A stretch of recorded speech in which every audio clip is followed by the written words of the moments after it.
नमस्कार मेरे भाइयों एवं बहनों। तिरुपति बालाजी भारत के एक ऐसा मंदिर है जिसके बैंक में इतना धन जमा है, इसके धन से सिर्फ एक सेकंड में करीब 3087 रुपए आ जाते हैं।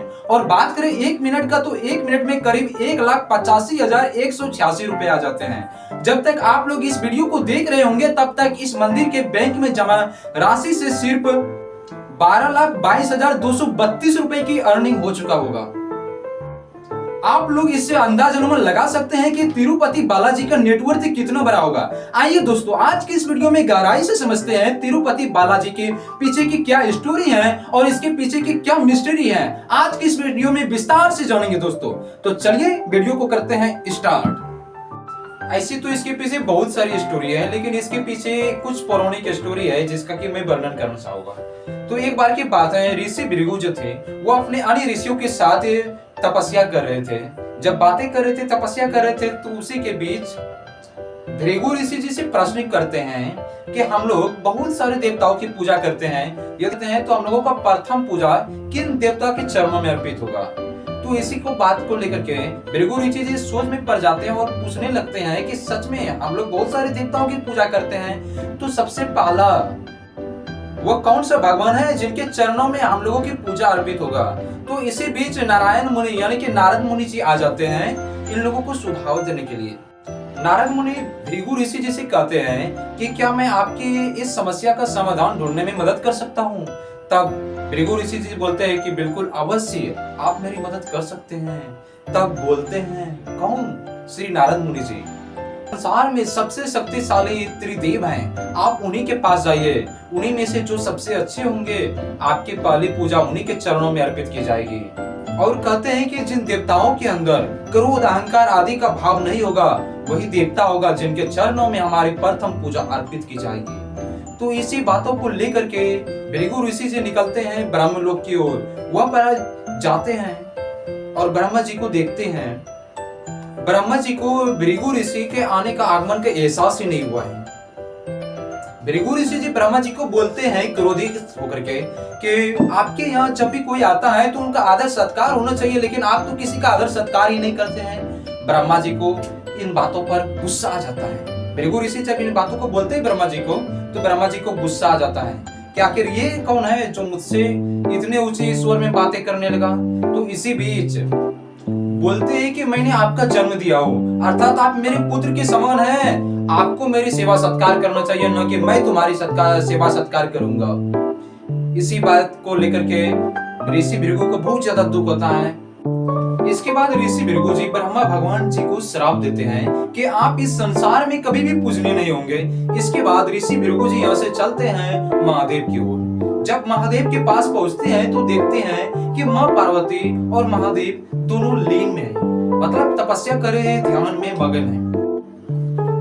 कुछ समय बाद शंकर भगवान जी तथा भृगु ऋषि जी में दोनों में वाद विवाद छिड़ जाते हैं और फिर भी यहाँ पे भी इनका पटरी नहीं खाता है और इन्होंने महादेव जी को श्राप देते हैं कि आप भी इस संसार में, आपको इस संसार में लिंग के रूप में पूजा जाएगा, अर्थात जिसका नाम शिवलिंग होगा इसी के रूप में आपका पूजा किया जाएगा, आपके चेहरे की पूजा नहीं किया जाएगा। इसके बाद ऋषि भृगु जी यहाँ से उदास होकर के चलते हैं भगवान विष्णु की ओर।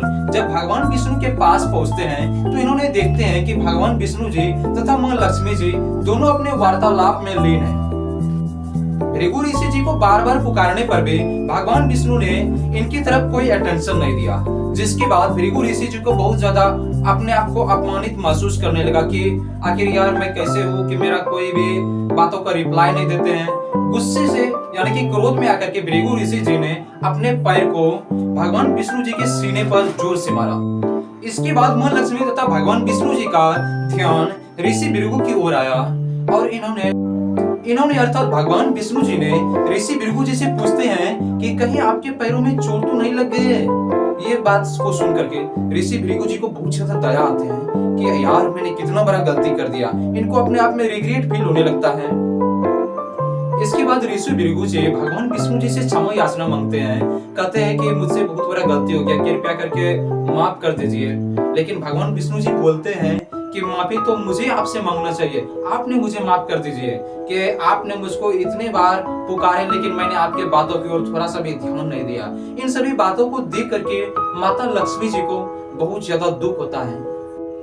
इसके बाद माता लक्ष्मी जी को बहुत ज्यादा गुस्सा आता है कि आखिर, और बोलते हैं भगवान विष्णु जी से कि आखिर आप मेरे कैसे पति हो कि आपको इतने सारे बातें बोल करके चला गया और आप उनसे माफी मांग रहे हैं।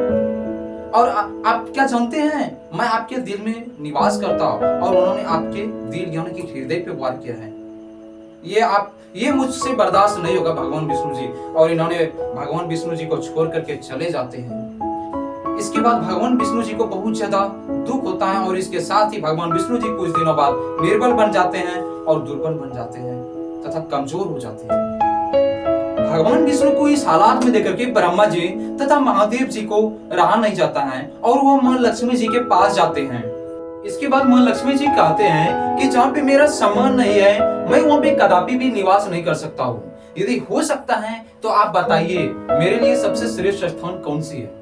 तथा ब्रह्मा जी मां लक्ष्मी को समझाने का प्रयास करती हैं, लेकिन मां लक्ष्मी जी जवाब देती हैं कि जहाँ पे मेरा सम्मान नहीं होता है, मैं वहाँ पे कदापि भी निवास नहीं कर सकता हूँ। इसके बाद मां लक्ष्मी जी बोलते हैं कि मुझे पृथ्वी लोक पर एक ऐसे स्थानों के बारे में बताइए जहाँ पर मैं बहुत अच्छे से निवास कर सकता हूँ। इसके बाद महादेव जी बोलते हैं कि यदि आपकी यही इच्छा है तो आप पृथ्वी लोक पर वेंकटाद्रि पर्वत पर निवास करिए। इसी बीच ब्रह्मा जी बोलते हैं कि यह वही स्थान है जहाँ पर श्री हरि विष्णु जी ने अपने वर्धा रूप में निवास किए थे। इसी बीच मां लक्ष्मी जी बोलते हैं कि यदि ऐसा बात है तो मेरे लिए इससे अच्छा स्थान और भी कोई नहीं हो सकता है। इस समय विष्णु भगवान जी का मां लक्ष्मी के वियोग में तरफ तरफ करके बुरा हाल हो रहा था। मां लक्ष्मी जी बोलते हैं कि यदि हम लोग रूप बदल करके ऐसे वेश में कहीं जाएंगे तो विष्णु भगवान जी हमको खोज लेंगे, इसलिए आप हमें छुपने के लिए कुछ विशेष स्थान के बारे में बताइए। भगवान शिव जी कहते हैं कि यह राजा चोल जी का नगरी है, यहाँ पर गौ माता को बड़ी सम्मान से रखा जाता है, इसीलिए आप वहीं पर जाइएगा और आप लोगों के साथ हम भी जाएंगे। इसके बाद ब्रह्मा जी एक गौ माता का रूप धारण करते हैं तथा महादेव जी एक बछड़ी का रूप धारण करता है। इसके साथ ही मां लक्ष्मी जी एक ग्वालिन का रूप धारण करके पृथ्वी लोक पर राजा चोल की नगरी पहुंचते हैं। मां लक्ष्मी जी राजा चोल के पास जाते हैं और बोलते हैं कि मैं एक ग्वालिन हूँ, अब मैं इन बछड़ी तथा गायों की सेवा सत्कार नहीं कर सकता हूँ, इसलिए कृपया कर आप ही इनका सेवा और सत्कार कीजिए। राजा चोल जी बोलते हैं कि ठीक है ग्वालिन जी, आपकी बछड़ी तथा गायों की सेवा सत्कार मैं ही करूंगा, और अपने मंत्री से कहते हैं कि आप इनके गायों तथा बछड़ों के मूल्य को चुका दीजिए। इसी बीच मां लक्ष्मी जी जो कि ग्वालिन के रूप में आए हुए थे वही गायब हो जाते हैं। राजा जी ग्वालिन को उनकी बछड़ी तथा गायों की मूल्य चुकाते, लेकिन वे गायब हो चुके थे। अंततः उन्होंने एक चारवाहे को बोले कि आप इनका देखभाल कीजिए। दूसरी तरफ भगवान विष्णु जी मां लक्ष्मी को खोजते खोजते राजा चोल की नगरी पहुंच जाते हैं और भगवान विष्णु जी बहुत ज्यादा कमजोर हो चुके थे, निर्बल हो चुके थे, इसीलिए वह चलते चलते एक बार की बात है वह चेटियों के बांबियों में गिर जाते हैं और वहीं पे वह निवास करने लगते हैं। मां लक्ष्मी जी वेंकटाद्रि पर्वत पर जाकर के अपने तपस्या में लीन हो जाते हैं। दूसरी तरफ की बात करें तो चारवाहे जी गाय तथा बछड़े को नियमित रूप से भोजन देने जाते और आते, इसी प्रकार से काम चलते रहता। लेकिन वह गाय इन चारवाहों से अपने नजरों को बचा करके विष्णु भगवान जी जिन बांबियों में रहते थे वहां पर जाते थे और अपने स्तन से दूध को अर्पित करते थे। इसके बाद वह गाय अपने जगह पर पुनः वापस लौट जाते थे और यह सिलसिला लगातार प्रतिदिन चलते रहता, जिसके कारण यह गाय बहुत ही कम मात्रा में दूध को प्रदान कर पाते। एक दिन की बात है, राजा जी पूछते हैं कि ये गाय आखिर इतना कम दूध क्यों दे रहा है, तुम तो चोरी इसकी नहीं करते हो। जी बोलते हैं कि नहीं राजन, मैं आपसे इस प्रकार का छल कभी नहीं कर सकता हूँ, इसके बारे में मैं तो सोच भी नहीं सकता हूँ। राजा जी बोलते हैं तो भी पता लगाओ कि आखिर यह गाय इतना कम दूध क्यों देता है। इसके बाद ठीक अगले दिन चरवाहे जी ने उन गायों का पीछा करता है और उन्होंने अंततः देखता है कि वह गाय एक बांबियों के अंदर अपने दूधों को गिरा रहे हैं। तब चरवाहे जी क्रोध में आकर के कहते हैं कि इसी कारण से मुझे राजा जी ने चोर कहा है, इसीलिए मैं इन गायों को नहीं छोड़ूंगा, अर्थात इसे अभी मार दूंगा। वो चरवाहे एक कुल्हाड़ी की मदद से उन गायों पर वार करते हैं। इसी बीच भगवान विष्णु जी उन बाम्बियों के अंदर से बाहर आ रहे होते हैं और वो कुल्हाड़ी उनके मस्तिष्क पे लगता है, जिससे भगवान विष्णु जी घायल हो जाते हैं और उन्होंने अंततः कुल्हाड़ी को उठा करके उन चरवाहे का वध कर देता है। कुछ समय बाद राजा जी चरवाहे को खोजते खोजते उनके पास आ जाते हैं और उन्होंने चरवाहे जा को इन मृत अवस्थाओं में देख करके बहुत कुछ भली बुरी बातें बोलने लगते हैं। इसी बीच भगवान विष्णु जी जो कि श्रीनिवास का रूप अर्थात अवतार ले चुके हैं, वे आते हैं। तभी भगवान विष्णु जी बोलते हैं कि एक सेवक के अपराध में उनके राजा भी भागीदारी होता है, इसीलिए मैं तुम्हें श्राप देता हूँ कि तुम अपने बचे हुए सारे जीवन को एक राक्षस के रूप में व्यतीत करोगे। चूल जी भगवान विष्णु की इस बातों को सुनकर के बहुत ज्यादा नाराज हो जाते हैं और कहने लगते हैं कि मुझे माफ कर दीजिए, मुझसे गलती हो गया, आगे से नहीं होगा। तब भगवान विष्णु जी अर्थात भगवान श्रीनिवास जी बोलते हैं, भगवान विष्णु जी बोलते हैं अर्थात उन्हें वचन देते हैं कि आप अगले जन्म में राजा आकाश के रूप में जन्म लेंगे और आपकी बेटी जो होगी जिनका नाम पद्मावती रखिएगा और उनका शादी मेरे साथ करवाइएगा। भगवान विष्णु जी अपने घावों का उपचार कराने के लिए वकुला माई जी के पास जाते हैं। यह वही वकुला माई जी हैं जिन्होंने पिछले जन्म में माँ यशोदा की भूमिका निभाई थी और उनकी पालन पोषण की थी। वकुला माई जी भगवान विष्णु जी के अर्थात भगवान श्रीनिवास जी के घावों का उपचार करते हैं। भगवान श्रीनिवास जी राजा अशोक राजन का जन्म पृथ्वी लोक पर ही दोबारा लेने के लिए तब तक वकुला माई के साथ ही रहते हैं। कुछ समय बाद राजा चोल जी भगवान विष्णु के वचन के कारण राजा आकाश राजन के रूप में पृथ्वी लोक पर जन्म लेते हैं और उनका विवाह रानी चंद्रिका के साथ संपन्न होता है। इन राजाओं के पास इतने ज्यादा धन होने के बावजूद भी ये संतानों से वंचित रह जाते हैं। इनके गुरु शुक्राचार्य जी इनको सलाह देते हैं कि तुम एक यज्ञ का संपन्न करो जिनसे तुम्हें संतान की प्राप्ति हो सकता है। ठीक है, अपने गुरु जी की बातों का पालन करते हुए यह राजा एक यज्ञ का संचालन करते हैं। तभी यज्ञ देव जी आते हैं और कहते हैं कि आप दोनों के द्वारा किए गए यज्ञ सफल होता है। यज्ञ देव जी बोलते हैं कि जब आप इन पृथ्वी पर कृषि कार्य करेंगे तभी आपको प्रथम संतान प्राप्त होने का सौभाग्य प्राप्त होगा। इसके ठीक कुछ समय बाद माता धरती जी उनको एक कमल पर विराजमान एक पुत्री प्रदान करता है जिनके मुख पर बहुत ज्यादा तेज था,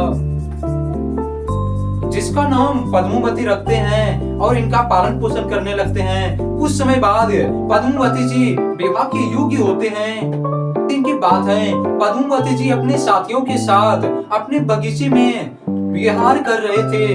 अचानक से एक हाथी आता है और तहस नहस करने लगते हैं। इसी बीच उनके सैनिकों तथा उनके सहेली यहाँ से इधर उधर भागने लगते हैं। इसी बीच भगवान विष्णु जी आते हैं तथा उन हाथी से युद्ध करके उन हाथी को यहाँ से भगा देते हैं। इस प्रकार से भगवान विष्णु जी पद्मावती जी का जान को बचाते हैं। इस प्रकार से पद्मावती जी का अट्रैक्शन भगवान विष्णु जी अर्थात श्रीनिवास जी की तरफ जाता है। इस प्रकार पद्मावती जी भगवान विष्णु जी से प्रेम करने लगते हैं। इसके बाद भगवान विष्णु जी जाते हैं वकुला माई के पास और बोलते हैं कि मुझे पद्मावती जी से प्रेम हो गया है, मैं उनसे विवाह करना चाहता हूँ। तो वकुला माई जी बोलते हैं कि ठीक है, मैं अगले दिन आपके विवाह प्रस्ताव को लेकर के राजा जी के पास जाऊंगा। अगले दिन ठीक वकुला माई जी ने वैसा ही काम करता है और राजा जी इन शादी को स्वीकार कर लेते हैं। लेकिन राजा जी के मन में एक संकुचित था कि भगवान विष्णु जी के पास कुछ धन नहीं है, अर्थात वो निर्धन है और उनके साथ मैं शादी करने जा रहा हूँ। क्या मजाक है यार।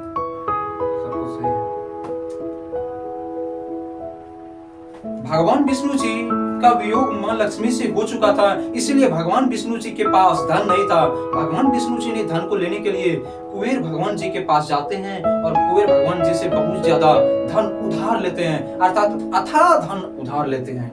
और भगवान विष्णु जी बोलते हैं कि ये मेरे भक्त जन आपके इन धनों को अब कलयुग खत्म होने तक में चुका देंगे। भगवान विष्णु जी बोलते हैं कि जो भक्तजन मुझे दान देंगे मैं उनको मनचाहा फल दूंगा। इस प्रकार से पद्मावती जी का शादी भगवान श्रीनिवास जी से संपन्न होने लगते हैं। इसी बीच माता लक्ष्मी जी आते हैं।